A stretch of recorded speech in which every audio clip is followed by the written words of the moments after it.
وہ اتنا ضخیم ہے، 800 سے 850 صفحات کا ناول ہے، اس کے باوجود میں نے اسے 2 بار پڑھا ہے اور ابھی لگتا ہے کہ کبھی ایسا نہ ہو کہ ایک بار پھر پڑھے. تو یہ اتنا ڈیٹیلڈ ناول میں نے زندگی میں نہیں پڑھا ہے. بالکل صحیح ہے.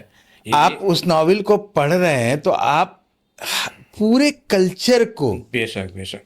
پورے تہذیب، جو اس زمانے کی تہذیب تھی، یہاں تک کہ وہ کپڑے، وہ اس زمانے کے زیور، اس زمانے کا جو سواریاں اس زمانے کی، ہر چیز اتنے ڈیٹیل سے بیان کی گئی ہیں. اس ناول میں جو نام استعمال کیے گئے ہیں ایک ایک چیز کے، ہاں، وہ نہیں جانتے ہیں. ہاں، اس دور کے لوگ جانتے نہیں کہ وہ کیا چیز. کھانوں کے نام جو ہیں، وہ ہر چیز. اس کی خصوصیت وہی ہے کہ شمس الرحمن فاروقی نے اب تک میں نے جتنی طرح کے ظروف ہوں، زیورات ہوں، اور وہ آسائش کے سامان ہوں، میرے خیال سے اردو میں جو ڈیٹیلنگ جو ہے، نہیں ہو. جزیات نگاری، ہاں اور دوسری کسی کتاب میں نہیں ہے جتنی زیادہ اس ناول میں.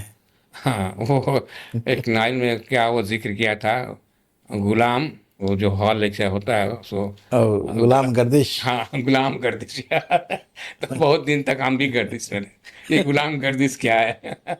ارے بہت ساری چیزیں اس میں. وہ دیوان خانے ہیں، وہ فلانا ہے، وہ اور آج کے دور میں، آج فلیٹس میں رہنے والے لوگ ظاہر ہے ان ٹرمینالوجی کو ہی نہیں جانتے ہیں. بات ہی نہیں پیدا ہو سکتی ہے. آج کے دور میں جس طرح سے لوگ زندگی کو جیسے تیسے گزار رہے ہیں، اس دور کی بات ہی الگ ہے. ہر آدمی کے لیے جو ہے کم سے کم رہنے سہنے کی جو سہولت تھی، چاہے جیسی بھی ہو، میں نے وہ سلیقہ جو اس زمانے میں کہ لوگ آج اس زمانے کی تہذیب کا مکمل بھرپور آئینہ ہے. وہ ناول بہت ہی بہت اہمیت رکھتا ہے. تو یہ ناول کا مقصد ہی ایسا ہوتا ہے کہ وہ کچھ چیزیں جو میں نے واقعاتی باتوں کو چھوڑ کر جو دوسری باتیں علم میں اضافے کے لیے ہوتی ہیں، وہ بہت لازمی ہے، ضروری ہے ناول کے لیے. اگر یہ ناول میں ہے، یہ بہت بڑا. اب دیکھیے اس میں وہ ٹھگوں کا ذکر ہے.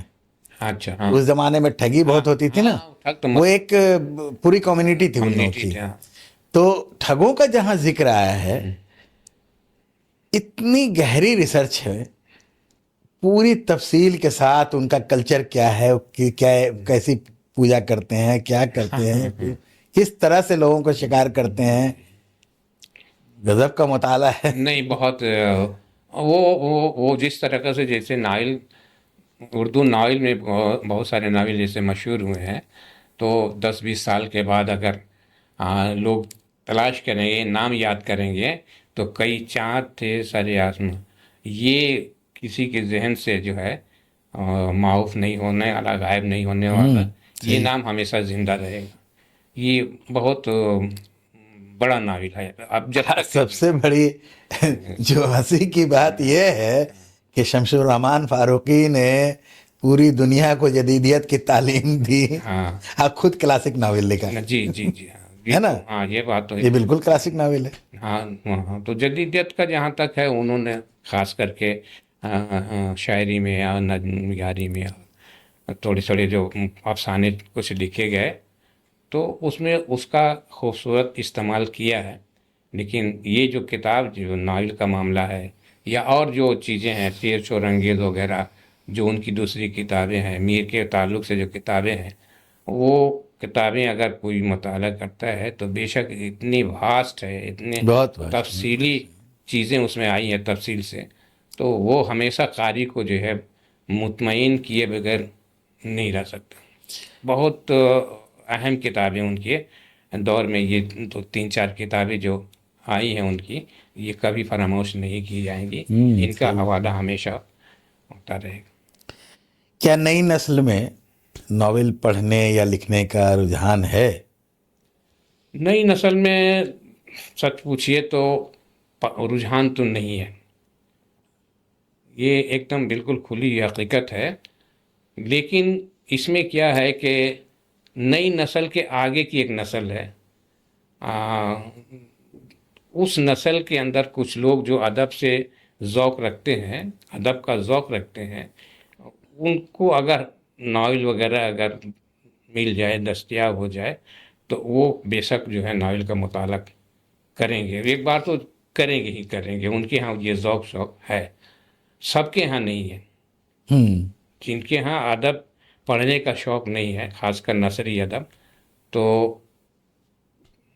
وہ بالکل، جو آج کی نئی نسل ہے وہ تو بالکل پڑھنا ہی وہ نہیں تو چاہتی نہیں ہے، اسے تو نئی نسل وہ کے آگے کی ایک تو نسل موبائل پر اسکرولنگ کر رہے ہیں نہیں، وہ لوگ، تو اس لیے میں نے اس لفظ کو استعمال کیا، نئی نسل کے آگے کی اس جو سے پہلے والی جو نسل پہلے ہے، والی جو، یعنی ہم لوگ والی جو ہاں نسل وہی ہے. سمجھیے ہاں. کہ ابھی بھی ان کے اندر ادب کو پڑھنے کا جو رجحان ہے وہ قائم ہے، اور اگر ادب پڑھیں گے تو ناول بھی پڑھیں گے، وہ پڑھ سکتے ہیں، ان کے سامنے جو ہے وہ کچھ بھی ہے وہ پڑھ سکتے ہیں، مطالعہ کر سکتے ہیں، تو یہ ہے۔ سوشل میڈیا نے اردو ناول کو فائدہ پہنچایا ہے یا نقصان پہنچایا ہے؟ نہیں، سوشل میڈیا نے تو بہت ساری چیزوں کو، جس میں ادب ہے، ادب کو بہت فائدہ پہنچایا ہے، اس میں جو ہے ناول کو بھی شامل کر لیجئے، اس لیے کہ ایک ناول نگار نے 700 750 صفحات کا ناول لکھا،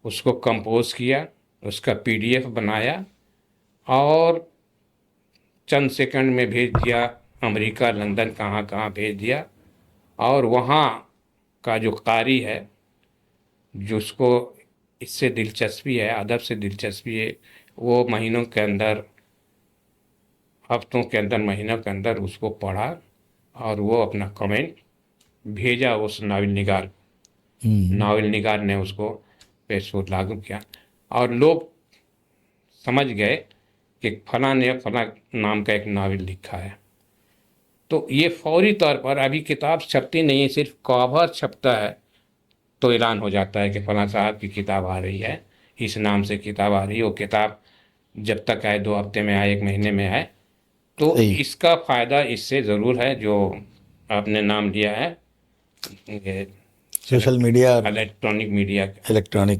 اور اسے انٹرنیٹ. ہاں بہت انٹرنیٹ کا، اور اس میں بہت سہولت، اس لیے کہ یعنی ناولوں کی ترویج و تجویز میں بہت، اشاعت میں آسانی ہو گئی بہت ہے. سارے لوگ، اسی ایک کہانی میں بتاؤں جس میں ہمارے قیصر شمیم بھی شامل ہیں، کہ جب انہوں نے افسانے سے ادبی زندگی کی شروعات کی، لیکن ہوتا یہ تھا کہ اگر 4 صفحات کا وہ افسانہ ہے تو اس کو 4 بار فیئر کرنا پڑتا تھا، ہاں. ایک بار لکھا، ایک 2 3 صفحہ ٹھیک ہوا، دوسرے تیسرے صفحہ میں غلطیاں ہو گئی، جملے درست ہو گئے، پھر سب کو، لیکن آپ انٹرنیٹ میں یا کمپنیز کے اندر ایسا نہیں ہے کہ 4 صفحات کو بدلنا پڑے، بلکہ جہاں غلطی ہے اس کو ٹھیک کر لیجیے، پھر آپ کا سارا میٹر اکٹھا ایک جائے، تو اس لیے اس سے بہت فائدہ ہے انٹرنیٹ سے، یا کمپوز کرنے کے لیے جو الیکٹرانک میڈیا ہے، اس سے ادب کو بہت بڑا فائدہ۔ تو مغربی بنگال میں اردو ناول کا مستقبل آپ کو کیسا نظر آ رہا ہے؟ مغربی بنگال میں یا بنگال میں جو ہے، بہت زیادہ تو نہیں، لیکن 2 3 لوگ ایسے ہیں جو ناول کی طرف راغب ہیں، ناول نگاری کی طرف راغب ہیں، جیسے آپ کو صدیق عالم ہیں، جیسے شبیر احمد ہیں، جیسے ابھی شکیل افروز ہے، شکیل افروز کا نیا ناول ناسٹلجیا، اچھا، نوسٹلجیا. ہاں وہ جو ان کا ناول آیا ہے، وقت قیام، مشتاق انجم کا، مشتاق انجم کا. بس اسی کے لہجے میں یہ ناول آنے والا ہے، اور ناول کمپلیٹ ہو گیا ہے، اور پروف ریڈنگ چل رہی ہے، جب بھی آ جائے 2 مہینے 1 مہینے کے اندر ایک ناول کا اضافہ ہوگا بنگال میں۔ باقی ابھی شبیر احمد ہیں، وہ کب لکھتے ہیں، کب، تو ہو سکتا ہے ان کے طرف سے بھی دھماکہ ہو جائے، ابھی جو ہے وہ ان کا رجحان تجزیہ اور تنقید کی طرف زیادہ ہے، بیدی پر ان کی ایک کتاب آ رہی ہے، اس کے پہلے کس پر ایک کتاب آئی، ابھی اس طرف سے وہ دیکھا جا رہا ہے کہ وہ ابھی فعال ہیں، تو ان سے امید کی جا سکتی کہ اور ناول میں اضافہ ہو، زیادہ کچھ نہیں ہے، زیادہ کچھ نہیں، نہیں. ہاں، وہ نئی نسل تو، یا جو لوگ ادب سے تعلق رکھتے ہیں، ناول لکھنے کی طرف مائل نہیں ہے، نہ لکھنے کی طرف ہیں، نہ پڑھنے کی طرف ہیں، نئی نسل کے لوگوں کو، جن نوجوانوں کو جو ابھی جو لوگ لکھ رہے ہیں، ان کو آپ کیا نصیحت کرنا چاہتے ہیں؟ ان کے لیے ہمارے یہاں کو جو ایسا ادارہ ہو جو ان سے صرف لکھوائے اور اس کا جو ہے معاوضہ، اگر معاوضہ نہیں بھی دے تو جتنا ان کو کم سے کم یقین، کتابیں شائع تو کر دے۔ ہاں ان کو یقین دلا کہ آپ لکھ دیجئے، آپ کی کتاب شائع کرنے کی پوری ذمہ داری ہماری ہے۔ تو اس لحاظ سے جو ہے، اور بہت ساری چیزیں اور بہت سے ناول، اس لحاظ سے یہ سب کام تو اردو اکیڈمی کو کرنا چاہیے جی تھا، لیکن ہاں وہ لیکن تو ہے ان اس کے یہاں کا کیجیے گا وہ اس، مشاعرے کرانے میں ہاں دیکھیے لاکھ لاکھ روپیہ انہوں نے وہ کام کروائے ان سے، الف انصاری سے۔ اچھا، تو وہ جو الف انصاری ادھر ادھر دوڑ دھوپ کر کے جو بھی ہو، تو کم سے کم ایک ادب کے، شعری ادب کے اور نثری ادب کے حصے کو اکٹھا کیا، ہاں یہ ہے وہ اور تاریخ کیسے بھی ہو کسی نے بھی لکھا، جہاں سے بھی لکھی، یہ قابل تعریف بات ہے۔ اس کے لیے جو ہے اکیڈمی نے پیسے دیے، مسلم انسٹیٹیوٹ نے پیسے دیے، اور باقی جگہوں سے انعامات ان کو ملے، تو ان کا جو ہے جذبہ بڑھا ہوا ہے۔ ابھی ایک کتاب اپنی منظر عام پر، جبکہ دوسری کتابوں کی طرف وہ مائل ہو جاتے ہیں۔ تو اس طرح سے اور لوگوں کی مدد کرنی چاہیے، اور لوگوں کو حوصلہ بڑھانا چاہیے کہ جو ہمارے یہاں ایسے ادارے ہوں، چاہے اکیڈمی ہو چاہے دوسرا ادبی ادارہ ہو، کہ اگر کوئی کچھ جانتا ہے، کرنا جی، چاہتا ہے، تو اس کا مالی تعاون کیا جائے۔ یہ ہونا چاہیے تھا، جی صحیح بات ہے۔ بہت سارے جو ناول لکھے گئے، جو احسن ہی ہے یا فسانہ خورشیدی جو ہے، یا اور بھی جو ناول جو شروعات میں لکھے گئے، وہ سارے کے سارے ماضی کی دھول میں دب کے دفن ہو چکے ہاں ہیں۔ یہ سوال بہت تو اہم۔ کم سے کم ان ناولوں کو دوبارہ جی اکیڈمی کو جی شائع جی، کرنا چاہیے تھا۔ ابھی بہت دقت ہو رہی ہے کہ کچھ لوگ جو ہیں ناول پر کام کرنا چاہتے ہیں، لیکن ان کو زیادہ سے زیادہ تر جو ہے تجزیاتی مطالعے سے گزر کر ہی کچھ کہنا پڑتا ہے، اور ان کو اپنی بات کہنے کا موقع نہیں مل پاتا ہے، اس لیے کہ متن ان کے سامنے نہیں ہوتا دستیاب۔ بہت اس سارے کے لیے میں چاہوں گا کہ اکیڈمی جو ہے کم سے کم، زیادہ تو کچھ ہے نہیں، 100 200 کتابیں نہیں ہیں، قریب 60 کے 50 60 کتابیں کتابیں ہیں، ہیں، اور جو دستیاب ہو جائیں انہیں دوبارہ اس کو شائع کریں۔ متن کی شکل میں، اصل ناول کی شکل میں جو ہے وہ دستیاب کرائے، چاہے شائع کرے، چاہے ایک دو پیس جہاں سے ملتا وہ ایک لائبریری میں جمع کر دے۔ ارے کم از کم اگر وہ فزیکل بک میں پریشانی ہے تو ڈیجیٹل ہاں بک ہی کچھ شائع کر دے۔ کسی صورت سے اویلیبل ہو ہاں جائے، صحیح، ہاں ڈیجیٹل ہو، پی ڈی ایف وغیرہ ہو، کسی طرح سے جو ہے، تاکہ لوگوں کو ملے وہ۔ ہاں آج ہم خود، میری بھی خواہش ہے کہ وہ پہلا ناول حسن کیسا تھا، ہاں کیا تھا، اس میں پڑھا جائے، جی، لیکن کیسے پڑھے، وہ تو ملنا اس ناممکن ہے۔ کے حوالے سے جو یوسف تقی صاحب نے جو فرما دیا، بس اتنا ہی ہاں، ہر تو لکھنے ہم والا لوگ جو بھی ہے، جب مضمون لکھنے بیٹھتے ہیں تو وہ انہی تحریر کو، اسی چیزوں اور کو لے کر یہ کے بیٹھتے ہیں۔ مطلب یوسف تقی صاحب کی مہربانی ہے کہ جو کچھ بھی بیان کیا احسن کے بارے میں، بہت کھل کر 8 10 صفحات، بلکہ اس سے زیادہ صفحات میں لکھا، اور ناول کی کہانی، پلاٹ وغیرہ کا ذکر کیا، اور کرداروں کے بارے میں ذکر کیا، اور کسی ناول کے بارے میں اس طرح سے تفصیل سے کہیں نہیں ہے۔ صحیح اس لیے بات ہے۔ اگر متن ملتا ہو تو آدمی اس کی تفصیل کرے۔ آخری یہ کہ اردو ناولوں سے متعلق آپ کوئی خاص بات کہنا چاہتے ہیں؟ میں خاص بات تو یہی کہنا چاہوں گا کہ پہلے تو لکھنے والا اس کی طرف راغب ہو، لکھنے والے لوگ جو ہیں ہوں۔ دوسری بات کہ اگر کوئی ایسا کرتا ہے تو ہم ادیبوں کو چاہیے کہ اس کی حوصلہ افزائی کریں، اس کو بھلے ہی کمزور ہو جو بھی ہو، لیکن اس کی تعریف و توصیف کریں، اس کی پذیرائی کریں۔ ہو سکتا ہے کہ کوئی اچھا ناول اس کے اس پذیرائی کے صلے میں اس کے ہاتھوں سے رقم ہو جائے۔ تیسری بات ہم کہیں گے کہ اگر اکیڈمی کا تو حال اب تو نہیں کہا جا سکتا کہ آگے اس کا کیا ہوگا، لیکن یہ صورت تھی کہ وہ باضابطہ کام کرواتے، سنا ہے کہ بہت سارے ملکوں میں ایسا ہوتا ہے کہ ادیب شاعروں کے لیے جو ہے وہ لوگ لائبریری کے علاوہ جگہ عنایت فرماتے ہیں اور اس کو خالی سب ضروریات پوری کرتے ہیں اور اس کو کام دیتا ہے کہ بس تم بس جو چاہو لکھو، لکھتے رہو، تیرا ادب، وہ سہولیات ان کو ہوتی ہے. انگریزی میں اور آج بھی ہاں فل ٹائم رائٹرز ہوتے ہیں، ہاں یہ آپ تو سمجھ لیے. اور ہمارے یہاں پارٹ ٹائم اچھا ایک یہ بھی ہے کہ ٹھیک ہے اگر فل ٹائم نہیں کرتے ہیں تو اگر کسی کا کام منظر عام پر آ گیا تو اس کی پذیرائی ہونی چاہیے. نعمت خانہ جو ہے 3 سال پہلے اردو میں منظر عام پر آیا، لیکن 3 سال تک کسی نے بلا کر خالد جاوید کو کوئی شاباشی، کوئی انعام اکرام، کچھ بھی کسی ادارے نے نہیں کیا.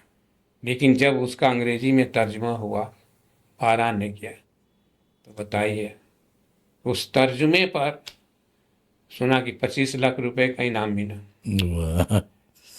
ترجمے پر 25 لاکھ روپے کا انعام ملا. ایک ناول آیا تھا وہ اللہ میاں کا کارخانہ، ہاں وہ محسن خان.